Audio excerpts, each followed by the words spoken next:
Margaret Chen had spent 43 years teaching mathematics at Lincoln High School, and she thought she understood young people pretty well, but her granddaughter Emma was proving to be full of surprises. Emma was 17 with her grandmother's dark eyes and her late grandfather's quiet determination, and she had just moved in with Margaret after her parents relocated overseas for work. The transition had been hard on the girl, and Margaret worried about her constantly. One Saturday morning, Emma announced she wanted to join the Community Martial Arts Center downtown. Margaret had driven past that old converted gymnasium 100 times and never given it much thought, but if Emma wanted to try something new, then Margaret would support her. She drove Emma to her first class and waited in the small viewing area where parents and family members could watch through the wide windows. The dojo smelled of canvas mats and determination, and Margaret found it oddly comforting. Master Park was a kind-faced man in his 60s who welcomed Emma warmly and introduced her to the other students. Most were teenagers, but there were a few adults mixed in, and everyone seemed friendly enough at first. Margaret noticed two boys immediately, and not for good reasons. The taller one was named Connor, and his friend was Blake, and they wore their black belts like badges of superiority. When Emma stepped onto the mat in her brand new white uniform, they exchanged glances that made Margaret's grandmother instincts prickle. Master Park paired Emma with a patient young woman named Sophie for basic drills, and Emma seemed to be enjoying herself. Margaret relaxed a little and pulled out the book she had brought, but kept one eye on the class. About 30 minutes in Master Park divided the students for sparring practice. Emma was matched with Connor, and Margaret felt her stomach tighten. Master Park gave careful instructions about control and respect, and Emma nodded seriously as she took her position. The match started slowly with Emma clearly uncertain about what to do. Connor moved around her with exaggerated motions, making his superiority obvious, and Blake laughed from the sidelines. Margaret saw Emma's cheeks flush, but the girl kept her composure. Then Connor said something Margaret couldn't hear, and Emma's expression changed, and before Margaret could process what was happening, Connor had grabbed Emma's arm and drove his knee upward, catching her in the side. Emma crumpled with a sharp cry of pain, and Margaret was on her feet instantly. Master Park rushed over, and Connor stepped back with his hands up, saying something about it being an accident. But Margaret had seen the smirk on Blake's face, and she knew better. Emma was helped to the side, and Margaret met her there with ice from the small first aid station. The girl was fighting tears, and Margaret could feel rage building in her chest. Master Park apologized profusely and said he would speak with Connor, but Margaret could see this wasn't the first time, and it wouldn't be the last unless something changed. She expected Emma to want to leave and never come back,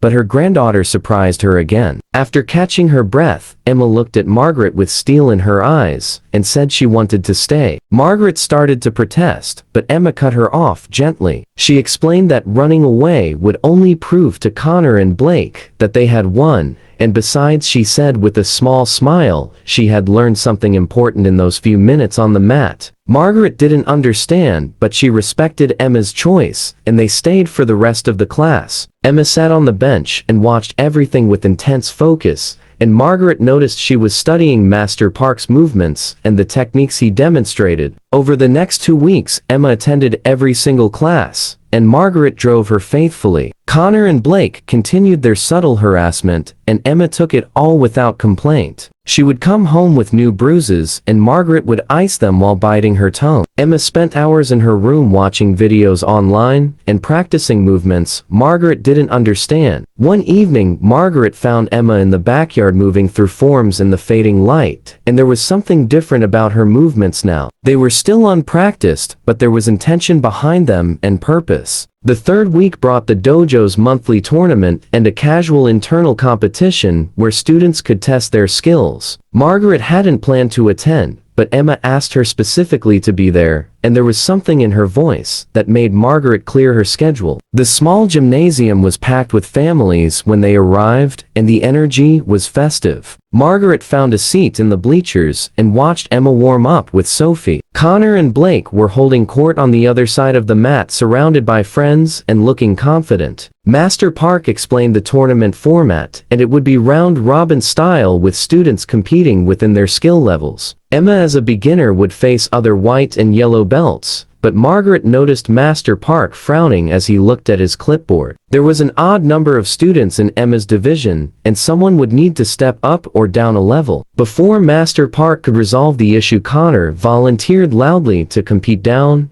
and help out the beginners, and his tone made it clear this was about Emma. Blake laughed and a few others joined in, but Master Park looked uncomfortable. He started to refuse, but Emma spoke up and said it was fine, and she would be happy to face Connor. Margaret's heart sank, but Emma caught her eye from across the room and gave her a small confident nod. The earlier matches proceeded and Margaret barely watched them. Her attention was fixed on Emma, who sat quietly and focused with her eyes closed and her breathing steady. When Emma's name was finally called, she stood and walked to the center of the mat with her head high. Connor swaggered out to meet her and the room got quieter. Master Park reminded them both of the rules and emphasized control and sportsmanship, and then he stepped back. The match began and Connor came at Emma immediately with obvious intention to intimidate. But Emma didn't freeze this time, and she moved, and Margaret realized her granddaughter had been preparing for exactly this moment. Emma avoided Connor's first strike, and then his second, and Connor's confidence faltered slightly. He pressed harder, trying to grab Emma the way he had during that first class, but Emma slipped away,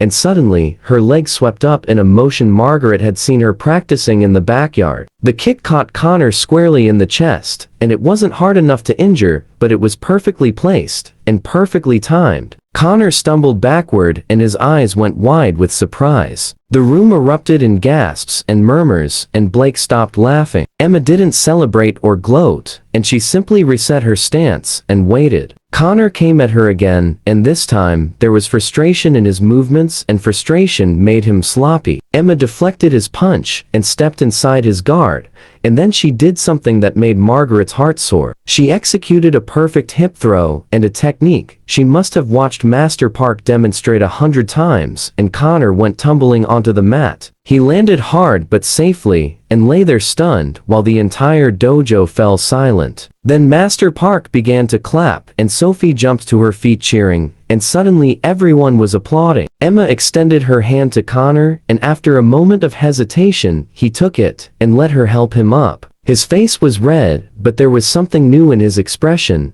and it might have been respect, or at least the beginning of it. Master Park declared Emma the winner, and she bowed to him, and then to Connor, and then she walked off the mat like it was the most natural thing in the world. Margaret met her at the edge of the mat and wrapped her in a hug, and Emma hugged her back tightly. That evening over dinner at their favorite diner, Margaret finally asked the question that had been building all day. She wanted to know when Emma had decided to keep going after that first terrible class, and what had made her stay. Emma set down her fork and thought for a moment before answering. She explained that she had been bullied before at her old school, and she had always run away or hidden, and it had never made things better. This time, she said she wanted to prove to herself that she could face something hard and come out stronger. She hadn't known if she could actually learn enough to defend herself, but she had decided it didn't matter, and what mattered was that she tried, and that she didn't let fear make her decisions anymore. Margaret felt tears prick her eyes, and she reached across the table to squeeze Emma's hand. She told her granddaughter how proud she was, and not because Emma had won, but because she had shown courage and perseverance and grace. Those were the things that truly mattered in life, and Margaret knew, and fighting skill was just a bonus. Emma smiled and said she had learned something else too. She had learned that people like Connor usually acted out because they were insecure or hurting themselves, and defeating him hadn't been about revenge, but about showing him that strength didn't have to mean hurting others. Margaret sat back and marveled at this wise young woman, and she thought about how much Emma had grown in just a few weeks. In the months that followed, Emma continued training at the dojo, and Connor and Blake became not quite friends, but respectful training partners. Master Park told Margaret privately that Emma had reminded everyone what martial arts was truly about, and discipline and respect and self-improvement rather than dominance. Margaret watched Emma blossom and gaining confidence not just in the dojo but in school, and in life. The girl who had arrived at her door quiet and uncertain was becoming someone strong and capable and kind. Sometimes on Saturday mornings, Margaret would sit in the viewing area with her book and watch Emma help newer students learn the basics, and Emma was always patient and encouraging, especially with the ones who seemed afraid. Those were the moments that made Margaret's heart full, because she knew her granddaughter hadn't just learned to defend herself, but she had learned something far more valuable. She had learned that true strength came from lifting others up, and that the best way to face a bully wasn't with more aggression, but with courage and principle, and the quiet confidence that comes from knowing who you are. And that Margaret thought was a lesson worth every bruise, and every moment of fear along the way.